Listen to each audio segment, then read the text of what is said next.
Welcome to another episode of Business Talk with Wendy Myers, Head of Securities at PSG Wealth, where we've been taking a tour through the world of investing over the last few weeks, Wendy. And in the context of investing, it's really important to have a platform that supports all of your investment needs. And we've spent a few weeks unpacking what investors need to consider to ensure they achieve their investment goals. But let's spend a bit more time unpacking what investors should expect from a platform to ensure that their platform is ultimately meeting all of the needs that need to be met when it comes to their investing journey.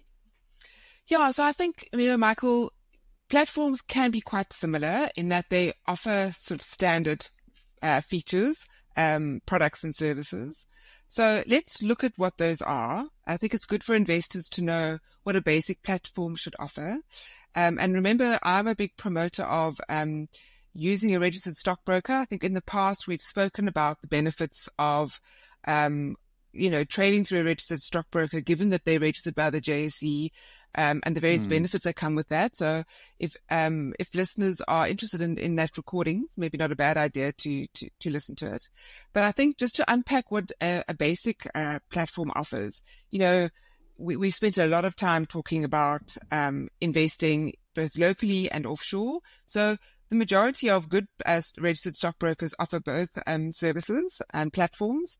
It depends on the look and feel. Typically, you find that an investor, when they trade locally, it has a certain look and feel to it. And trading offshore, sometimes they've got to log on to different platforms to access those offshore trades. But anyway, the point is that they've still got access to invest in their own name, all through different wrappers in both local and offshore instruments. Obviously the ability to take their funds that are ready for investing to the platform will be able to assist the client in investing offshore, and that we call externalizing funds. And then when they want to bring money back to South Africa, it's called repatriation, and your platform will be able to support you. They not generally, they will have to go through a registered bank, but all registered stockbrokers will have a banking partner to facilitate that for investors. And then I think the ability to invest in retirement and tax wrappers. So retirement wrappers, we've spoken in the past, will have to comply with Reg 28 of the Pensions Funds Act. Just a key note, though, that you will need a financial advisor if you want to have this product available to you, because it will be managed by that financial advisor. Personal share portfolios, in addition to retirement wrappers, are also popular with investors. But again, your financial advisor will need to guide you, and you'll need to have an advisor to be able to access that type of product. For the mature investor, somebody who's spent many years investing, they have the need to have access to products enabling them to gain further leverage into the market. So derivatives in the form of index or single stock futures give you that option, together with contracts for difference. So typically most registered stockbrokers will always offer single stock and index futures. Some offer CFDs as well. But that's definitely for those investors who are very comfortable with derivatives and understand the risks and the volatility involved in investing in those. Another feature which I believe is very useful is the ability to loan money against your equity portfolio. So there, it's really a collateralized loan. And that enables you to take money and invest further into the market if you obviously believe that your returns from the market will be more than any interest cost. So typically that type of facility is very popular in a low interest rate environment. And then the last few items is just remember that, you're always going to have cash available when you've sold stock and you're sort of sitting on the side. We spoke to it the other day, and waiting for your next entry level. So certainly make sure for the local offering that you're earning interest on that money. I mean, in South Africa, the interest can be quite material, so it's something, if you're considering the performance of your portfolio, you want to make sure that you're earning interest on that money. A lot of offshore platforms don't actually offer interest on free cash. So that's something to note before you choose your platform. Wow. certainly at PSG, we do give interest to our clients on interest on cash that's available for trading. And then the ability of the investment platform to offer asset swap facility. So that's again talking around investing offshore. And that could be where you've utilized your single discretionary allowance of R1,000,000 and you want to invest more money offshore. Most registered stockbrokers give you the ability to make use of asset swap. And then a common offering across platforms is the research content, and it will differ depending on the platform you choose. So just be aware of what the platform offers and whether it's meaningful for you, and you place value on that, because that's certainly what you're going to be paying for. And then the final feature that I think is a no-brainer for me is the ability to trade through a mobile application. So, everybody's on a journey to be a fintech firm, in my opinion, and certainly in the investment space. And just being able to trade through a web portal, it's kind of, that's a bit, past, it's a very basic offering. And you want to be able to have that ability to view your portfolio fairly regularly through an app. And if you're sitting at the airport and you suddenly want to trade, you can do it. It's much easier to do it on an app than via the web. Yeah, and I was watching an interview with Larry Fink of BlackRock, who's saying that flows into the new Bitcoin ETF have exceeded the record for the fastest rate of fund flows into any ETF ever launched in the market at the moment. So that is a bit crazy. And if you look at the asset price over the last couple of months of Bitcoin, it's been parabolic. So I don't want to get stuck in a conversation about where you sit on the kind of bull bear spectrum on cryptocurrencies. But are these the kinds of additional products and services that can be offered on a good platform, the ability to go into that kind of ETF or into cryptos? Yes, I think so. I mean, certainly at PSG, it's not something, cryptocurrencies is not something we certainly support. I think it's it definitely meets the need of a very unique investor.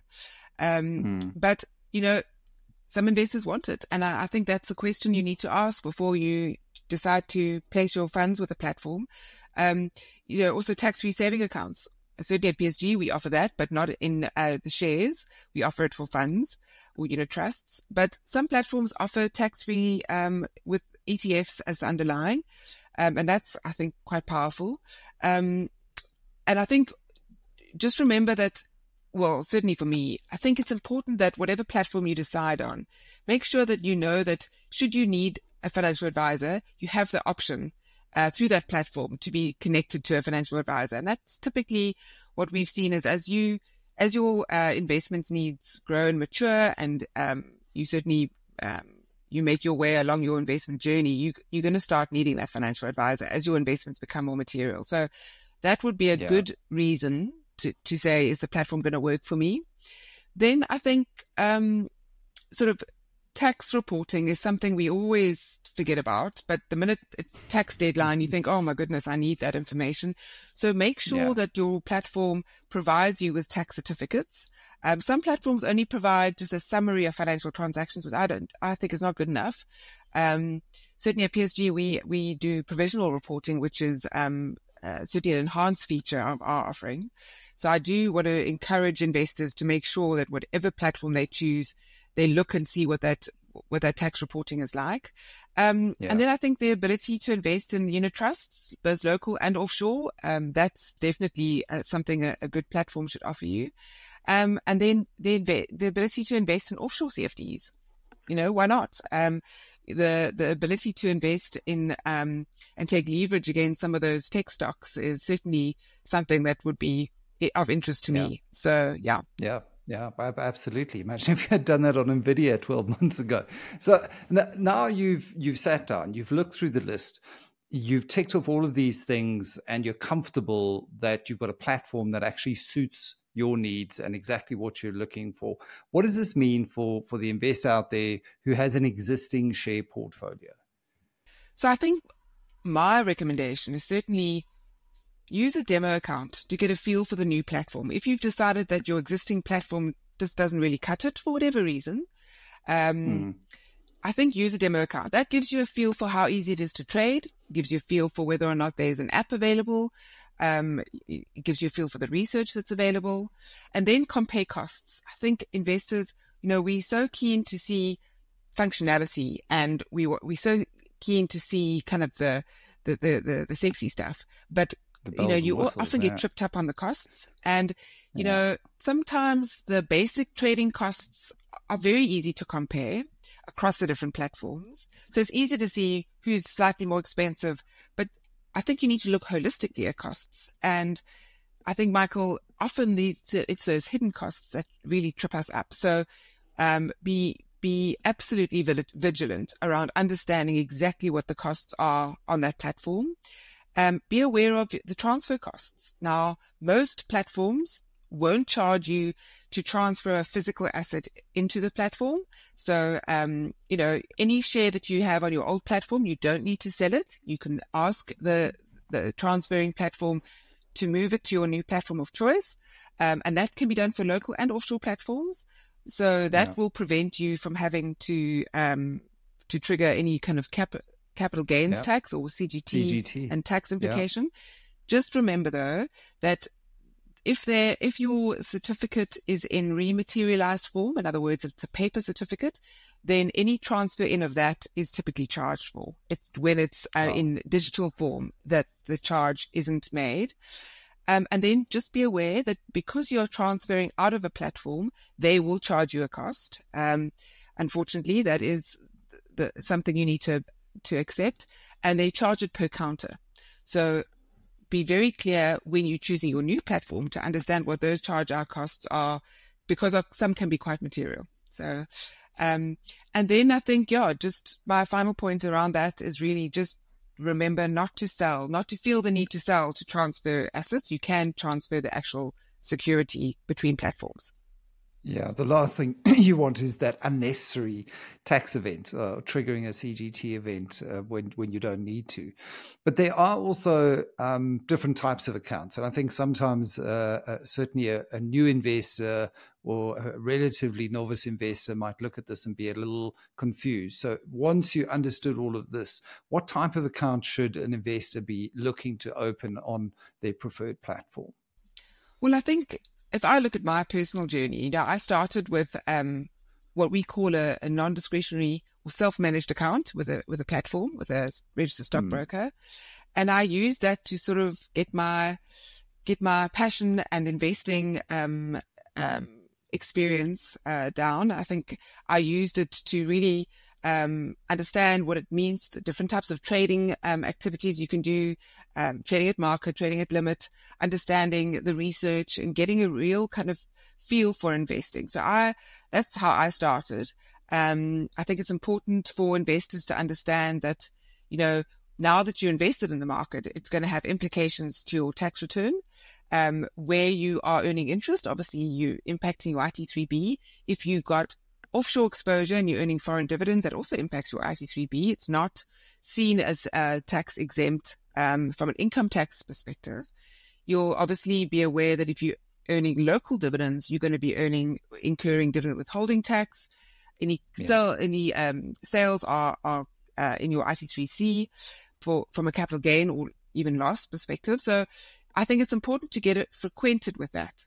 If you start to think to yourself, well, I've probably done some good trades, or maybe I haven't done some good trades, and I really need guidance from a financial advisor, you can actually engage with a financial advisor to still be what I call self-managed, but the advisor is able to guide you maybe on corporate action elections, and it's not quite as expensive as a fully managed portfolio, but you'll ultimately progress to that. And what I mean by that is where an investor hands over the reins to the financial advisor and says, look, I want to my portfolio to be linked to a house view portfolio, and I want that portfolio to be balanced and to meet all my requirements, and for the advisor to sit with me and understand my risk profile. Then I think it's important for you to have a financial advisor that has full discretion on your investments. And then from there, you'll sit down with your financial advisor and you'll say, well, in addition to my my equity portfolio where the advisor is managing on my behalf, what other products should I look at to make sure that I'm using the best products that are available to me? And that's where your financial advisor will more than likely chat to you about the different retirement and tax wrappers, and your platform will need to support that. And RAs, then, Sorry, Michael?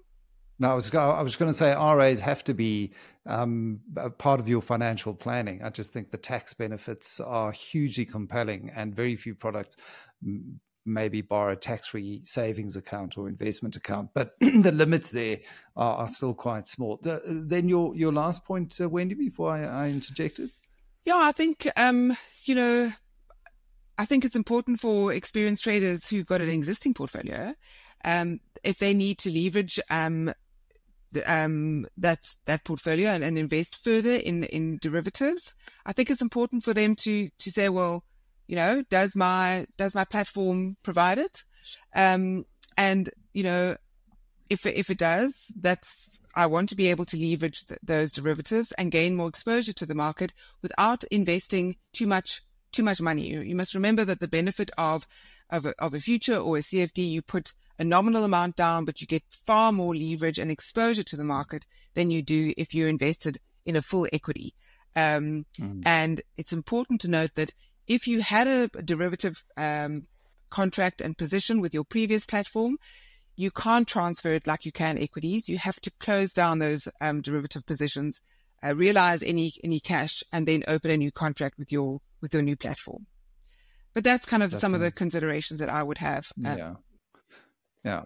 And I would strongly advise when we're talking about CFDs and other derivative type instruments that one does a lot of due diligence and research, because just as there's a big kicker on the upside, it's equally painful on the downside. What are the final considerations, and when should you make use of a financial advisor in this process? Should you sit down with a financial advisor and say, well, right, I'm starting to look at the various platforms. When do you start to bring them into this conversation?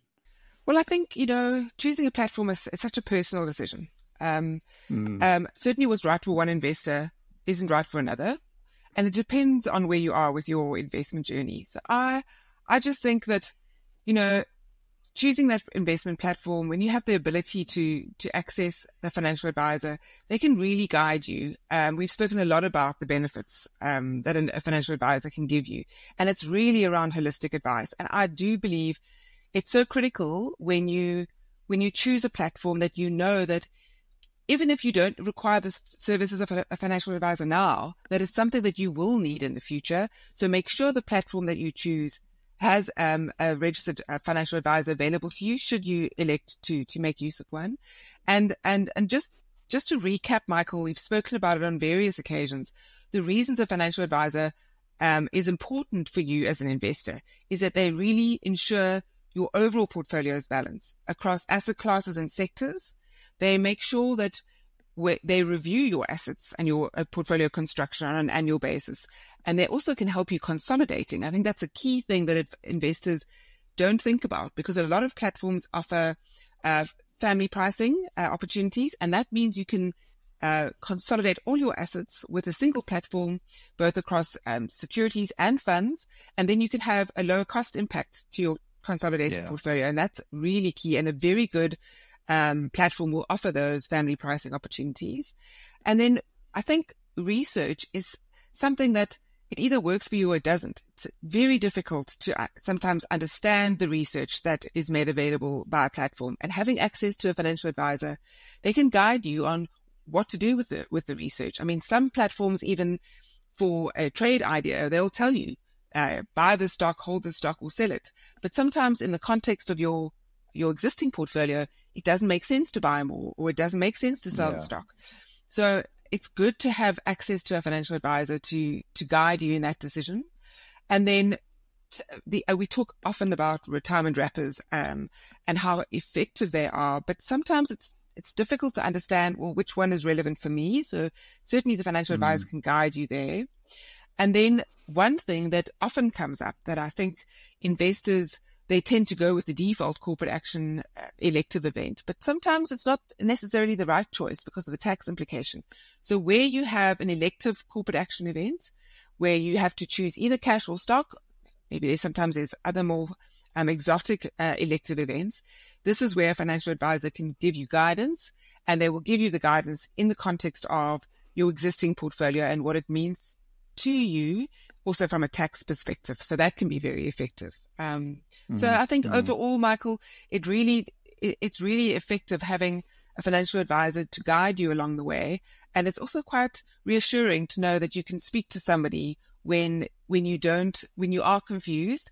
Some platforms are very tech savvy, but they don't offer a financial advisor, and you can become a bit unstuck. And then it's very difficult to know, which way to go. Yeah, ultimately, I think what we've unpacked over the last several weeks is that investing is fun. It's a great journey, and you can really become fully engaged and wrapped up in it. But it also has its own particular set of complexities and considerations that have huge implications for your personal financial well-being. So to not sit down with an expert, someone who's been there, done that, studied hard, got the professional certification, CFP or whatever that is, I mean, it's just silly not to sit down with a financial advisor and have that coach, have that ability to have that conversation as well. Wendy, thanks so much. Wrapping up another great episode of Business Talk with Wendy Myers, Head of Securities at PSG Wealth. I'm going to call this one Platformonomics because we really unpacked everything that you should be looking for in a good platform. Take care. Thank you, Michael.